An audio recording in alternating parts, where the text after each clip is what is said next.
દાહોદના ભીલવાડા ખાતે ડિમોલિશનને લઈને સૌથી મોટા સમાચાર સામે આવ્યા છે, જેમાં દાહોદ નગરપાલિકા દ્વારા દબાણ દૂર કરવાની કામગીરી હાથ ધરવામાં આવી છે, જેમાં પૂરતો પોલીસ બંદોબસ્ત સાથે આ દબાણની કામગીરી હાથ ધરી છે અને તે કામગીરીને લઈને ભીલવાડા વિસ્તારના લોકોમાં ક્યાંક ને ક્યાંક રોષ જોવા મળી રહ્યો છે, જેમાં દાહોદ નગરપાલિકા દ્વારા દબાણ દૂર કરવાની કામગીરી હાથ ધરાઈ તે ઉપરાંત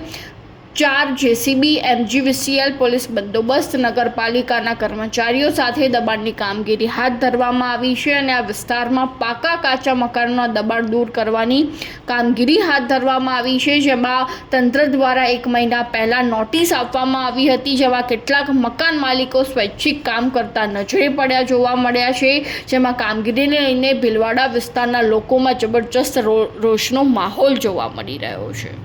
smart city road upgradation project અંતર્ગત રસ્તા પૈકીના જે કોઈ પણ દબાણ હતા અને જે લાસ્ટ ડ્રાઈવમાં બાકી રહી ગયેલા હતા એમને સૂચના અને નોટિસો આપ્યા બાદ આજે દબાણ દૂર કરવાની કાર્યવાહી હાથમાં ધરવામાં આવી છે।